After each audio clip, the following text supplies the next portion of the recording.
The city of Lawrence is known as the immigrant city, so it has a long way from the very early 1900s of immigrants, Irish who first arrived, and subsequently Italians, and then Syrians and French Canadians coming from the north. We are not too far from the Canadian border. And then most recently, in the last 2.5 decades, we've had immigrants from the Caribbean, South America, Latin America. Lawrence is by size and proportion the largest Latino concentrated district east of the state of Texas. So we currently are 8 urban school districts. The demographics of urban schools, we know it pretty well. Our speakers of other languages, or those students who identify a language other than English spoken at home, is about 90%. And free and reduced lunch is about 86% of the district.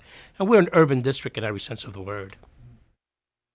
60% or 70% almost of Americans school-age students attend urban schools. And for us, the challenge is the issue of breaking down the vicious cycles of stereotype, that where poverty, we know, we will not deny that poverty does impact learning, but the idea of us having high standards and high expectations should be for all children. And I think this is the culture that we are both creating and perpetuating, and in the community, making sure that we don't allow those nuances of demographics in urban America diminish our capacity to high expectation for all children.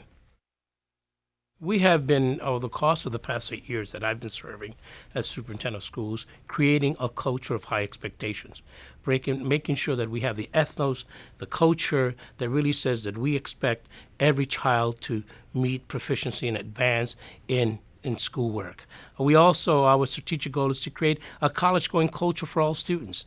But we're not making kids college eligible. Many people think that it's just applying for college and getting accepted. We're working to create the kind of culture that has high college expectations, but equal to that, the ability for kids to persist and graduate from college, so that when we send our students to colleges, they don't need remediation.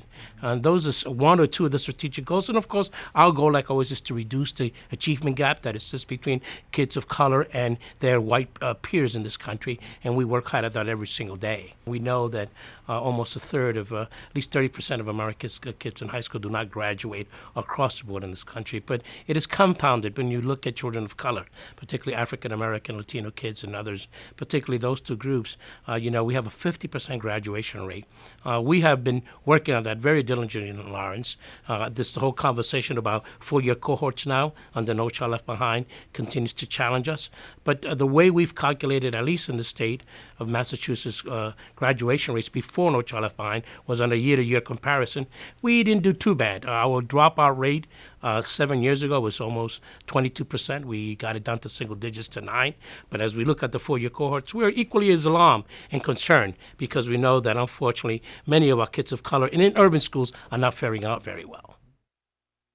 Arriving in Lawrence in the year 2000 at the heels of this conversation about comprehensive school reform, which is an interesting concept. We've been doing more about transformation and reinventing ourselves, understanding that the system of education that we have as we send children out is not adequate.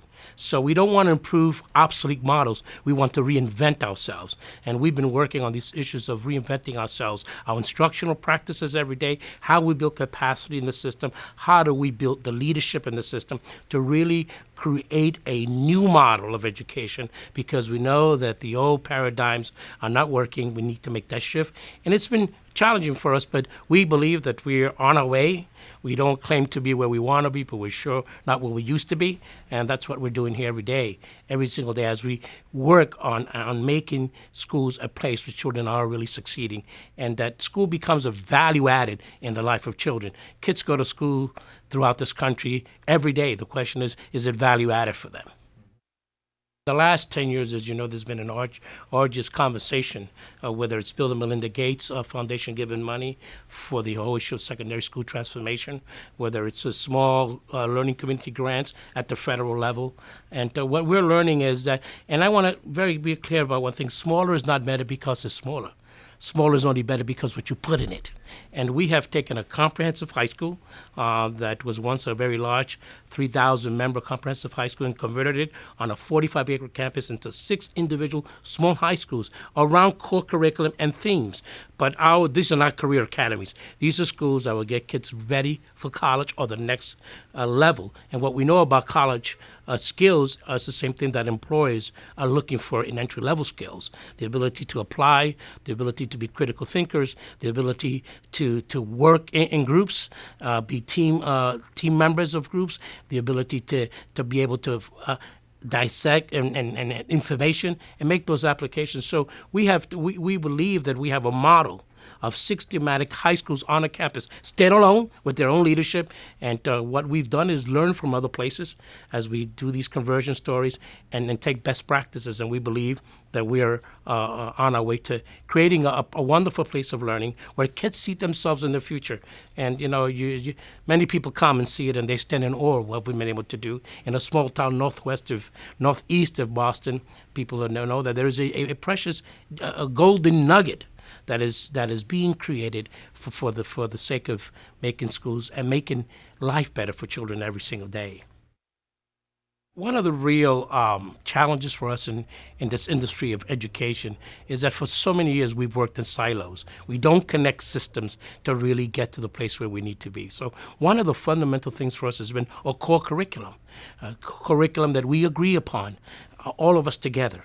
Another issue is universal practices, so that every single day what you see delivered in the classroom through practices look the same. I think for too long, this whole issue of what happens in the classroom has been a very private experience, and I believe that Roland Barthes said that we need to deprivatize our practice. So we need to do those things and begin to create the kind of benchmark, and particularly the kind of standards that we set around real instructional practices around what a kid should know and be able to do, and what are those performance tasks that every student should be able to demonstrate as essential learning outcomes articulated across grades K to 12. And that's what we have been doing here in Lawrence Public Schools, is creating those essential learning outcomes for every single kid, every single grade, and how are we going to get there. So that's what we've done every single day. One of the things that's been at the core of our conversation is that we will not normalize failure for kids. We will not accept the culture of failure for any of our children. And that's a hard and difficult conversation, particularly in communities like ours that challenges us by language acquisition. My journey is as a native language speaker in the year 1956 as a child in America, when there were no bilingual programs. And I'm not that I don't think we need bilingual programs, but this whole conversation about what are we going to do to get every single child there. We can't have excuses anymore, whether kids are English language learners, whether they're kids who live in poverty, whether ethnic children. I think for too long, at times, when we talk about the things that challenge us, it often sounds a little bit like a litany of excuses. And what we've said to ourselves, there'll be no more excuses, we're going to get the work done. That has not been easy, particularly around the professional staff, that often when we look at them and we don't get the results, we kind of wonder why. We've got to be able to analyze, look at those issues that challenges us every day by looking at the gap, by analyzing data, by making sure that our data drives our decision making every single day. And what are we going to do when kids don't get it? And that's something that we've been doing. We extend the time. We give those opportunities for kids, every single child together. We won't lower the standard, but we will extend the time. Early upon my tenure, when I arrived at the city, I remember a delegation of community leaders coming to my office and asked me to take out of my hand my 2x4 that I had. I was hitting everybody in the knees around this whole matter of expectation. And one of the gentlemen, in his goodness, one of the elected officials said to me, "Superintendent, we want you to be able to keep your job." And I said to the gentleman, "Look, I didn't come here to keep a job. I came here to do the job." And after 8 years, we feel comfortable that we have made some real inroads into this whole idea of that we will accept nothing less than proficiency for every single child. But those are difficult conversations in communities. It's easy to go when every kid is getting it and the kid is proficient. What about moving kids and stretching kids in those other communities? So this conversation about how kids are doing is for everyone.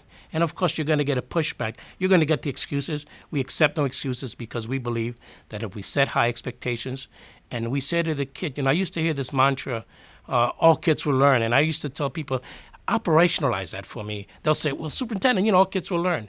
I think what we have to say is, as adults, we are unconditionally committed to every single child succeeding. And when the kid doesn't get it, the question for us is, what are we going to do about it? Alignment and coherence is critical to the ability to deliver on elegant instruction every single day for students. This whole idea of how do we align the content that kids need to know to the assessment the kids are going to have. It's kind of people are offended by that notion, and Americans, we're strange people.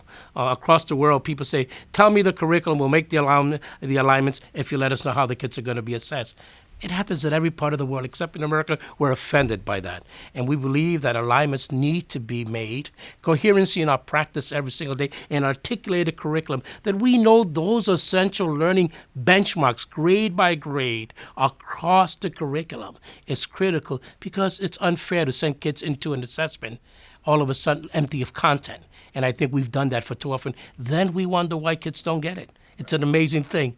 It's like when I got here to Lawrence, people say, "Superintendent, the kids aren't getting English." Well, if the teachers that were before them didn't have English themselves, how can they give it to kids? And that's critical to the issue of alignment and coherency. We do this work every single day. We're challenged by this work every single day. I think the work that we have to, and I wish if I had a magic wand, I wish I can give all of my colleagues passion for this work, and a relentless commitment of boldness, because we work in the difficult places in America. And unfortunately, sometimes we forget to understand that it takes boldness. And sometimes boldness means plowing through. Doesn't mean that you become the bull in the china shop, but it means in some ways, sometimes I call it the hitching philosophy, where you hitch people on the trail and you pull them. You've got to pull sometimes. And I think sometimes we lose sight of the fact that it takes an ability to discern, but also it takes an ability to be decisive. And I think we don't have enough conversations with leadership about why do we need to be decisive and bold in our leadership to make things happen for kids. Listen, we don't have time to ask for permission to get things done. We have to build consensus.